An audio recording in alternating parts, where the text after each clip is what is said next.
एक गांव। उस गांव में बना एक पुराना कुआं और उस पुराने कुएं से जुड़ी कुछ धारणाएं जो ये बताती हैं कि उस कुएं में कुछ प्रेत आत्माओं का साया है।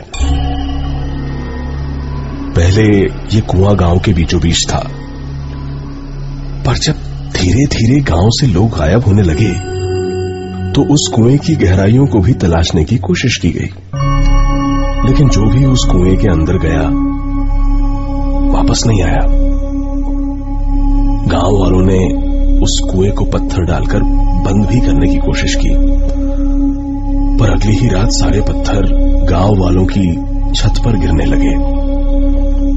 ऐसा लगने लगा जैसे पत्थरों की बारिश हो रही हो, और अगली सुबह वो कुआं फिर से पत्थरों की जगह पानी से भरा था। ऐसी ही ढेरों कोशिशें जब नाकाम रही तो गांव वालों ने कुएं के पास बने सारे घर खाली कर दिए और पूरा गांव कुएं से दूर हट गया। पर कुआं अब भी गांव के रास्ते में खड़ा था, और तभी से शुरू हुआ उस कुएं में मौत का एक अजीब खेल। और तभी से शुरू हुआ उस कुएं में मौत का एक अजीब खेल। कोई है? कोई है? निकालो मुझे यहां से। कोई सुन रहा है? मदद करो मेरी। कोई है? आवाज उस कुएं से आ रही थी जो वहां से गुजर रहे पवन ने साफ साफ सुनी। शायद कोई उस कुएं में गिर गया है, ये सोचकर पवन उस कुएं के पास चला गया और घबराते हुए बोला, मैं पास के ही गांव का घनश्याम। निकालो मुझे यहाँ से, जल्दी करो, दम घुट रहा है मेरा। अंधेरा होने से पहले निकालो मुझे यहाँ से। अच्छा ठीक है, रुको मैं निकालता हूँ। पर अब क्या करूँ मैं? देखो वहाँ पर पास ही मेरी एक रस्सी पड़ी होगी, उसे अंदर फेंको। ठीक है रुको, ये लो रस्सी। पकड़ में आई? हाँ मिल गई। मैं इसे अपनी कमर से बांध रहा हूँ, हाथों के सहारे से पकड़ के ऊपर आऊंगा। ठीक है। हाँ खींचो रस्सी, तुम खींचो। हाँ खींचो रस्सी, तुम खींचो। कुछ देर हो गई, पर पवन के लिए उस आदमी को सिर्फ हाथों से ऊपर खींचना आसान नहीं था। नहीं, मैं नहीं खींच पा रहा हूँ, और यहाँ कोई ऐसी जगह भी नहीं जिससे मैं इसको बांध सकूं। तुम भी रस्सी को अपनी कमर से बांध लो और फिर हाथों से खींचो, काफी मदद मिलेगी तुम्हें। खींचो।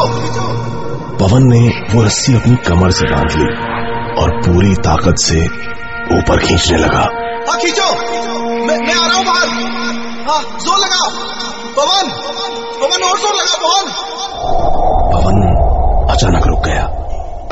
मैंने तो अपना नाम उसे बताया ही नहीं, फिर उसे कैसे? सिर्फ इतना सोचना ही था कि एक जोरदार झटके ने पवन को उस अंधेरे कुएं में खींच लिया। उस दिन के बाद किसी को पता नहीं चला कि पवन कहाँ गया। कुछ दिन गुजर गए, तभी वहां से गुजर रहे एक बूढ़े राहगीर को उस कुएं से एक आवाज सुनाई दी।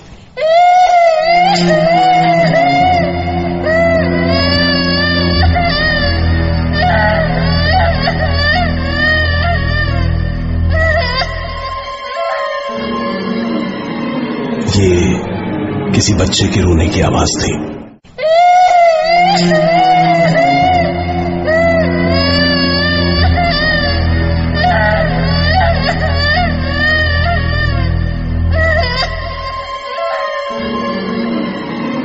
ये किसी बच्चे के रोने की आवाज थी।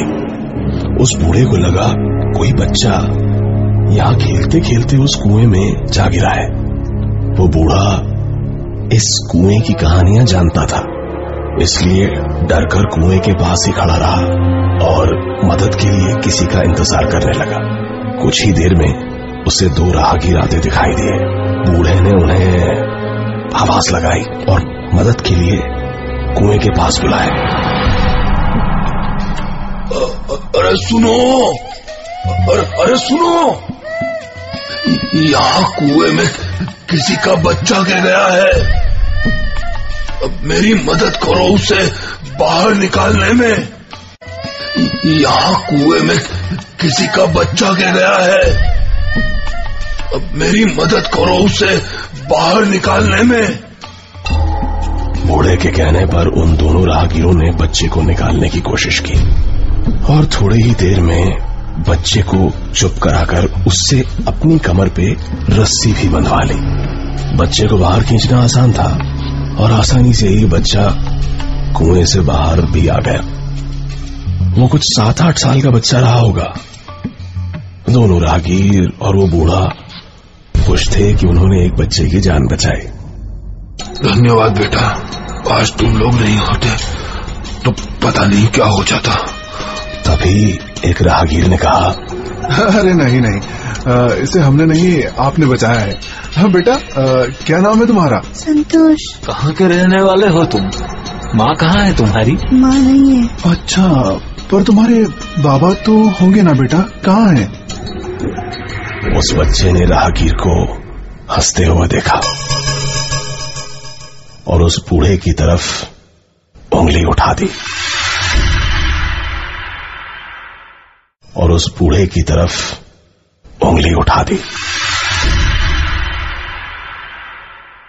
उस दिन के बाद वो राहगीर भी गायब हो गए।